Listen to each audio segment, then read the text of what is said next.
नमस्कार and welcome to curiously education. दोस्तों, I hope you running good. मैं हूं प्रशांत मावानी।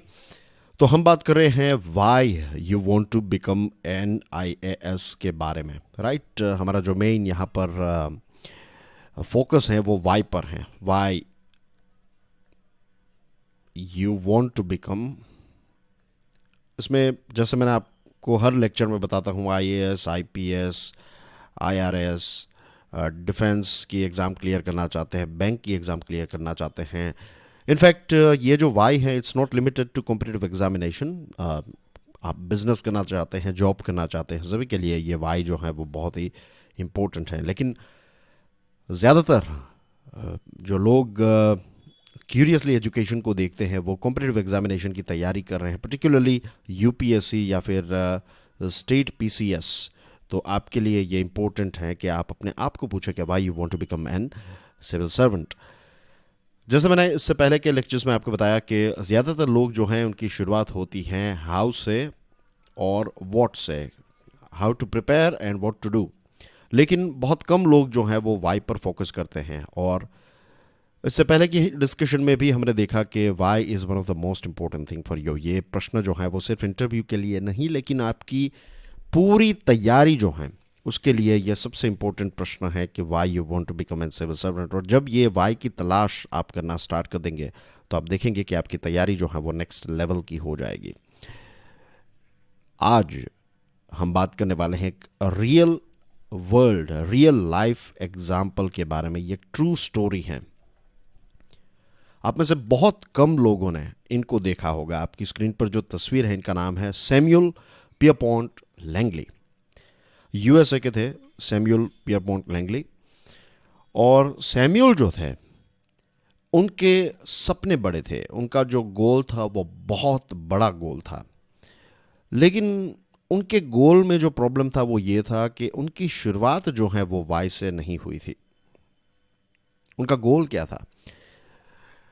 लैंगली जो हैं वो दुनिया के पहले ऐसे व्यक्ति बनना चाहते थे, पहले ऐसे इंजीनियर बनना चाहते थे, पहले ऐसे साइंटिस्ट बनना चाहते थे जो प्लेन उड़ाए, एरोप्लेन। उनका गोल ये था कि वो दुनिया के पहले व्यक्ति बने जो एक एरोप्लेन बनाए और उसको उड़ाए और सक्सेसफुली एक फ्लाइट जो है इसको टेस्ट करें। ये उनका बहुत बड़ा सपना था। हम बात कर रहे हैं 1900 की। और लैंगली जो थे उनके बहुत सारे दोस्त जो थे वो काफ़ी फेमस साइंटिस्ट थे। लैंगली का उठना बैठना जो था वो बड़े बड़े लोगों के साथ था। USA का उस समय का जो USA का वॉर ऑफ डिपार्टमेंट जो फिर बाद में डिफेंस मिनिस्ट्री में तब्दील हो गया, तो वॉर ऑफ डिपार्टमेंट जो हैं उसने लैंगली को पता है कितने पैसे दिए थे? $50,000। आप सोचिए, आज से हम बात कर रहे हैं 122 ईयर्स पहले $50,000। It's a big. आज के ज़माने में भी $50,000 जो है एक बहुत बड़ी अमाउंट है। तो आज से 122 ईयर्स पहले आप जस्ट सोचिए कि $50,000 का फंड है आपके पास, तो आप क्या नहीं कर सकते। सैमुअल जो हैं वो पैसे वाले बनना चाहते थे। उनके पास पैसे थे, लेकिन और ज़्यादा वो रिच बनना चाहते थे, वो फेमस बनना चाहते थे, वो इतिहास के पन्नों में अपना नाम लिखवाना चाहते थे। अब UPSC के साथ इसको कनेक्ट करके देखिए, कॉम्पिटिटिव एग्जामिनेशन के साथ इसको कनेक्ट करके देखिए। ज़्यादातर लोग जो हैं, ज़्यादातर एस्पिरेंट्स जो होते हैं वो फेमस बनना चाहते हैं। वो चाहते हैं कि जब वो IAS बन जाए तो उनका इंटरव्यू भी बड़ी बड़ी YouTube की चैनल्स पर आए, बड़े बड़े न्यूज़पेपर्स में उनकी तस्वीर आए, TV चैनल्स में उनका नाम आए, उनका इंटरव्यू लिया जाए, फिर वो अच्छी अच्छी बड़ी बड़ी बातें करे वहाँ पर। ये सपने होते हैं, राइट? और वही सारी चीज़ों से वो मैनिपुलेट होते हैं कि एक IAS ऑफिसर्स जो हैं वो जब अपनी इनोवा कार खड़ी रहेगी, एक सफ़ेद कलर की इनोवा, उस पर आपको वो लाल लाइट देखने को मिलते, लाल बत्ती जिसको हम कहते हैं, वो देखने को मिलेगी। और कोई दरवाज़ा आपका खुलेगा, आपको लोग सलाम करेंगे, आप जाएंगे तो हर जगह पर आप स्पॉटलाइट में होंगे। तो ये सारी चीज़ों को देखते हुए लोग जो हैं वो तैयारी करने की शुरुआत करते हैं. Something similar to Langley. Resources भी आप सभी के पास है, या फिर जो एस्पिरेंट्स ऐसे सपने देखते हैं उनके पास रिसोर्सेज की कोई कमी नहीं है. लैंगली जो थे, जैसे मैंने आपको बताया, उनके पास $50,000 का सरकार का दिया हुआ फंड था. बेस्ट इंजीनियर्स लैंगली के पास थे और मार्केट कंडीशन भी अच्छी थी. उस समय पर बस से चलती थी और रेलगाड़ी चलती थी, लेकिन एरोप्लेन कभी किसी ने बनाया ही नहीं था. कॉन्सेप्ट था. कुछ पुराने जो पोएट्स हैं, राइटर्स हैं, तो उन्होंने ये कॉन्सेप्ट दिया था कि एक वक्त आएगा जब लोग जो हैं वो हवाई जहाज़ में मीन्स उड़ेंगे, ऐसा ट्रांसपोर्टेशन होगा. तो ऐसी कहानियाँ जो हैं वो आपको यूरोप और अमेरिका में देखने को मिलती थी, लेकिन मॉडर्न वर्ल्ड में किसी ने एरोप्लेन जो है वो नहीं बनाया था. तो लैंगली चाहते थे कि वो पहले ऐसे व्यक्ति बन जाए और उनके पास सारे रिसोर्सेज थे. जैसे बहुत सारे एस्पिरेंट्स के पास सारे रिसोर्सेज होते हैं, सारी किताबें होती हैं, न्यूज़पेपर्स का सब्सक्रिप्शन होता है, अच्छे अच्छे इंस्टीट्यूशन में उन्होंने कोर्सेज की फ़ीस पे कर दी है, तो उनके पास वो सारे टीचर्स और सारी चीज़ों का एक्सेस है. तो रिसोर्स वाइज जो हैं वो लैंगली जैसे बहुत सारे लोग आपको देखने को मिल जाएंगे. लेकिन हुआ क्या?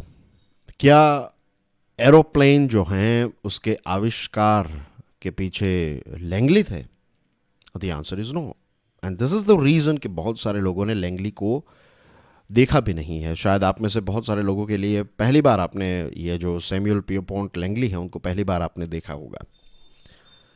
दूसरी तरफ यूएसए में ही दो ऐसे भाई थे. एक का नाम था ऑरविल और दूसरे का नाम था विल्बर. दोनों की सरनेम, जो दोनों भाई थे, सगे भाई थे, तो ऑरविल राइट और विल्बर राइट, और दोनों को राइट ब्रदर्स के नाम से हम जानते हैं. दिसंबर 1903 की बात है जब ये दोनों भाइयों ने वो कर दिखाया जो लैंगली एक लंबे समय से करना चाहते थे. किसी को विल्बर के बारे में या फिर ऑरविल के बारे में या फिर ये राइट ब्रदर्स के बारे में, यूएसए में भी किसी को इनके बारे में पता नहीं था.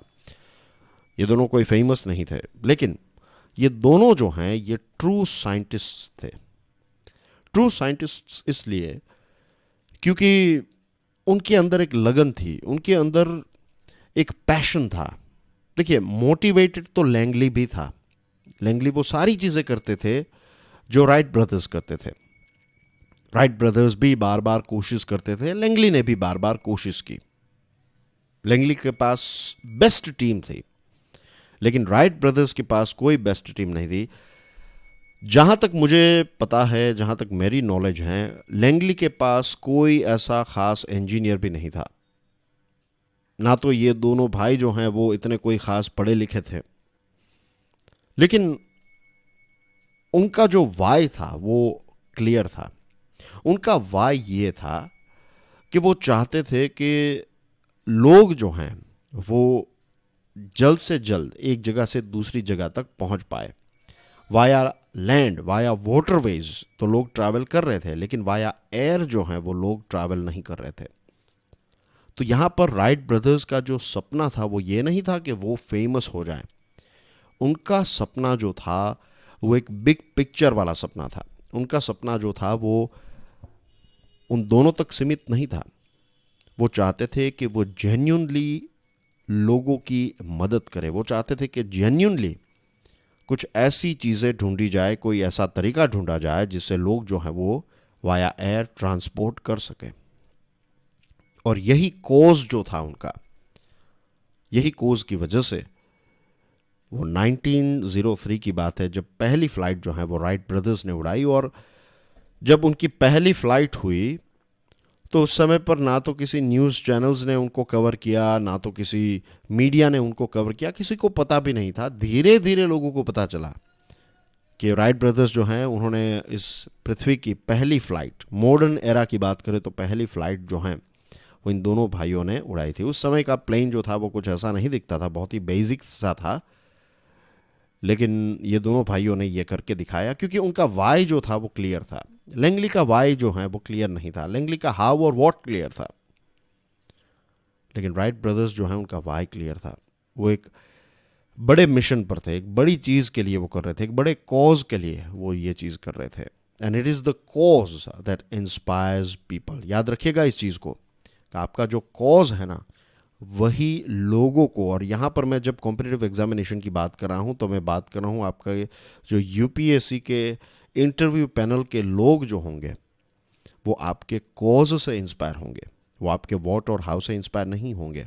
उनको ये कोई फ़र्क नहीं पड़ता है कि आप कितने अच्छे एकेडमिक बैकग्राउंड से आ रहे हैं, उनको ये फ़र्क नहीं पड़ता है कि आप किस इंस्टीट्यूशन में बैठकर आपने पढ़ाई की। उनको तो बस यही देखना है कि क्या आप जो यूपीएससी का कल्चर है, जो देश का कल्चर है, जो सिविल सर्विस जो है, वो जो सिविल सर्विस एक बिग मिशन या फिर एक जो बड़ा सपना है सिविल सर्विसेज का, कि वो देश में जो चीज़ें करना चाहती हैं सिविल सर्वेंट्स के माध्यम से करना चाहती है, क्या आप उस कॉज, क्या आप उस बिलीव, क्या आप उस बड़े गोल में फिट बैठते हैं या नहीं। और आपका वॉट और हाउ जो है उसका कोई लेना देना नहीं है। आपका वाई जो है, that is the only thing. Why is like your cause, your belief.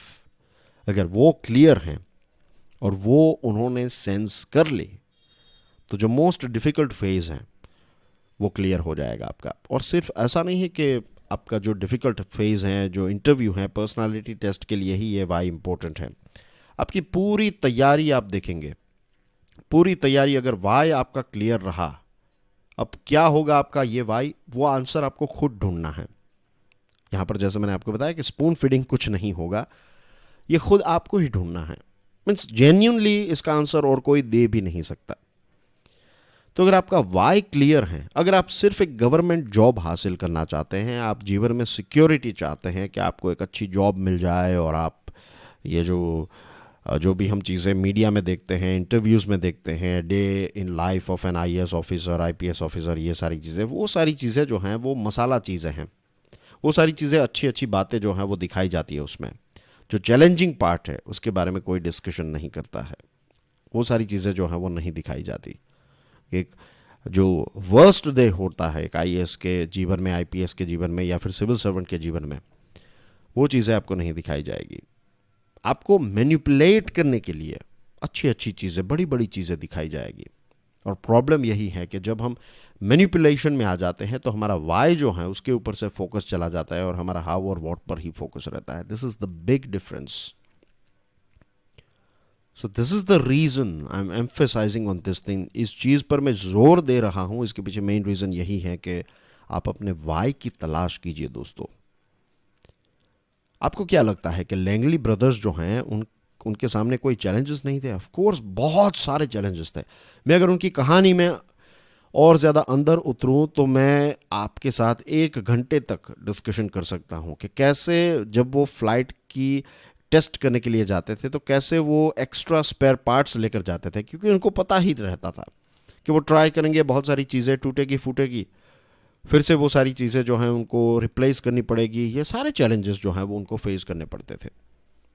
लेकिन क्योंकि उनका वाई क्लियर था, वो अगर अपने लिए करते, लाइक सैमुअल लैंगली की तरह अगर खुद के लिए वो फ्लाइट बनाना चाहते, तो कहीं ना कहीं वो रुक जाते, थक जाते। और हुआ ये भी, जब सैमुअल लैंगली को पता चला, you will be very surprise, जब लैंगली को पता चला कि जो राइट ब्रदर्स हैं उन्होंने फ़्लाइट टेस्ट कर ली है सक्सेसफुली, वो इस दुनिया के पहले ऐसे लोग बन गए हैं जिन्होंने एक एरोप्लेन उड़ाया है, एक एरोप्लेन बनाया और उड़ाया, तो लैंगली ने पता है क्या किया? लैंगली ने इस फील्ड को ही छोड़ दिया। अगर लैंगली का वाई क्लियर होता तो वो ये सोचते कि जो राइट ब्रदर्स ने प्लेन बनाया है उसको मैं समझूंगा, उसको सीखूंगा, और उसके बाद एक और बेटर एरोप्लेन बनाने की कोशिश करूंगा, क्योंकि एरोप्लेन यहाँ पर जो है वो मैं अपने लिए नहीं, मैं लोगों के लिए, इस दुनिया के लिए बना रहा हूँ।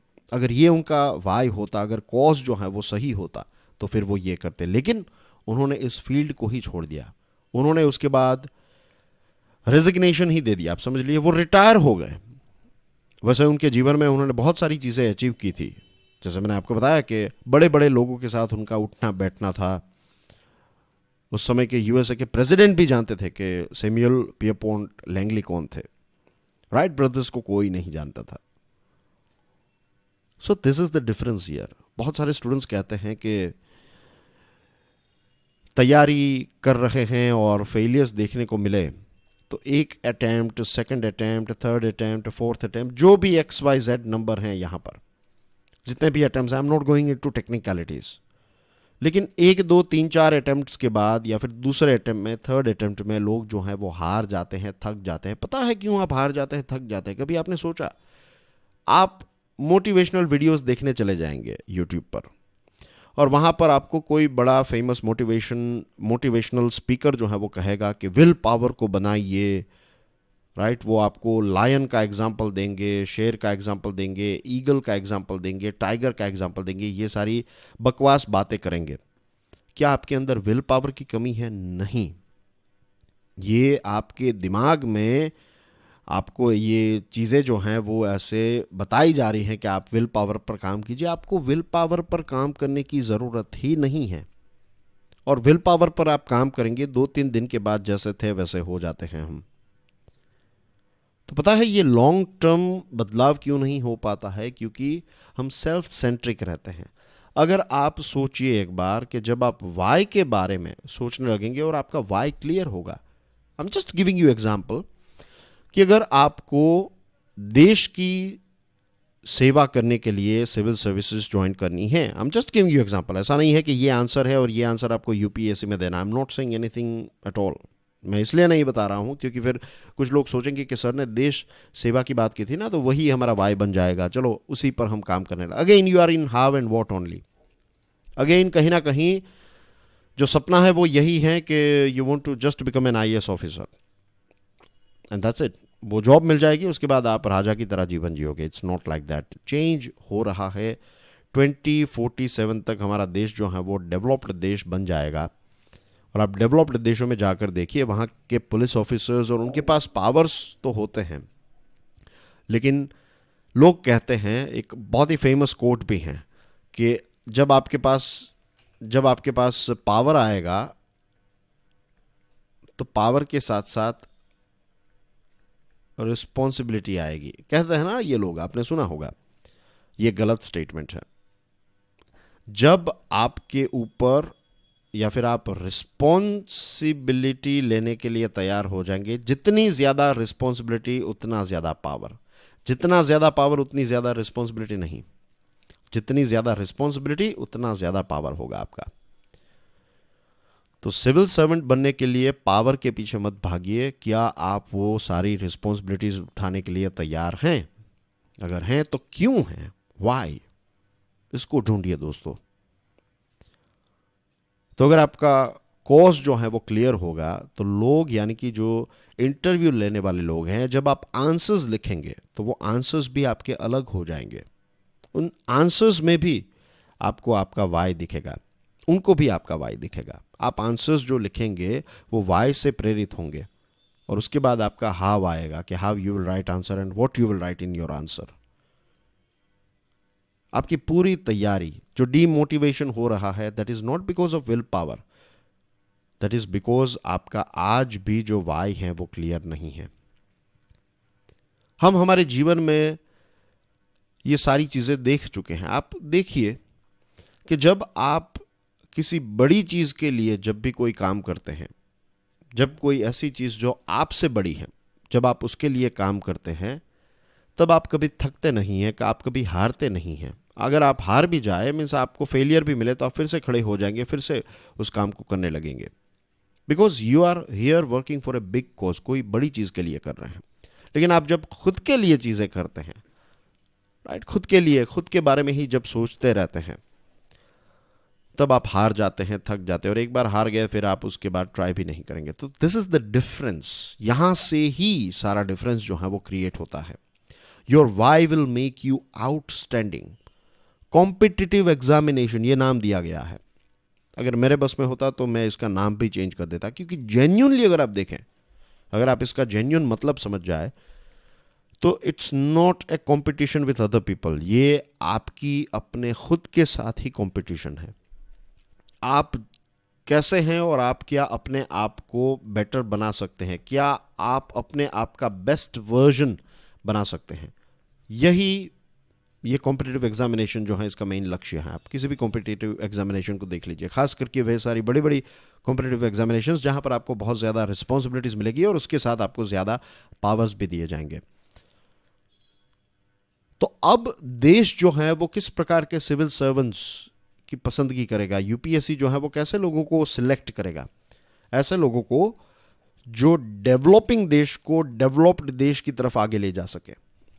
पुराने जो सिविल सर्वेंट्स हैं, जो पहले सिलेक्शन होता था, वो उस समय और उस चीज़, और 60s के समय पर जो लोगों को सिलेक्ट किया गया उनको 60s से लेकर 90s तक देश किस दिशा में जाएगा उन सारी चीज़ों को ध्यान में रखते हुए सिलेक्ट किया जाता था। आज जो सिलेक्ट किया जाएगा जिन लोगों को, वो आज की स्थिति और फ्यूचर की स्थिति को ध्यान में रखते हुए सिलेक्ट किया जाएगा। हाँ, कुछ चीज़ें जो हैं वो सेम रहेगी, जैसे कि देश की सेवा करना, लोगों के हित के को लेकर काम करना, देश के हित में काम करना, लोगों के हित में काम करना, राइट। सिविल सर्विसेज जो है उसको और ज़्यादा स्ट्रॉन्ग बनाना, कॉन्स्टिट्यूशन जो है उसका इम्प्लीमेंटेशन, पॉलिसी मेकिंग, ये सारी चीज़ें आपको पता होगी। लेकिन the main thing is your why, and this is the reason दोस्तों। जब आपका वाई क्लियर होगा, इट डजेंट मैटर कोई कहाँ से भी तैयारी कर रहा है, वो कोई आपको फ़र्क पड़ेगा ही नहीं। आप इतने स्ट्रॉन्ग हो जाएंगे क्योंकि अब आपका लक्ष्य जो है इतना इससे लिमिटेड नहीं है कि आपका क्या होगा। अब आप सोच रहे हैं एक बड़ी चीज़ के बारे में, और कितनी सारी ऐसी स्टोरीज हैं, रियल लाइफ स्टोरीज हैं। अगर आप उनकी गहराई में जाएंगे तो आपको पता चलेगा कि हमेशा वे लीडर्स, वे कंपनीज, वे प्रोडक्ट्स, वे सारी सर्विसेज जो बड़ी ब्रांड्स बन गई हैं, जिन्होंने लोगों को इंस्पायर किया है, वो सारे के सारे लोग जो हैं वो अपने वाई को लेकर काफ़ी क्लियर थे। सो अगेन, आज की जो हमारी डिस्कशन है, जो इससे पहले हमने गोल्डन सर्कल के बारे में बात की थी, आने वाले लेक्चर में हम एक और इंटरेस्टिंग चीज़ के बारे में बात करेंगे। इस वाई को और ज़्यादा गहराई से समझेंगे कि कैसे ये वाई जो हैं वो हमारी बायोलॉजी का पार्ट है। वाई जो है it's a very natural thing. जैसे इससे पहले गोल्डन रेशियो के बारे में मैंने आपको बताया, गोल्डन सर्कल के बारे में बताया, तो उसमें हमने देखा कि कैसे दुनिया के बहुत सारे ऐसे एस्ट्रोनॉट्स, साइंटिस्ट, मैथमेटिशियंस, आर्टिस्ट वो गोल्डन रेशियो के बारे में जानने लगे थे, या फिर गोल्डन रेशियो के बारे में उनको पता चला। फिर हमने गोल्डन सर्कल के बारे में बात की। अब हम देखेंगे कि कैसे ये वाई या फिर ये गोल्डन रेशियो, गोल्डन सर्कल जो हैं, ये ओपिनियन नहीं है, ये ऐसा नहीं है कि मैं आपको बता रहा हूँ। This is science, this is biology, this is how our brain is designed. हमारा दिमाग जो है उसकी डिज़ाइन ही इस चीज़ पर हुई है। ये गोल्डन सर्कल आप कह लीजिए। वाई, हाउ एंड वॉट जो है, this is how our brain is made up of. तो आज जो हमने डिस्कशन की उसके बारे में सोचिएगा। नेक्स्ट डिस्कशन में हम इस बायोलॉजी को समझने का प्रयास करेंगे। Thank you very much for your love and support. God bless you all. जय हिंद।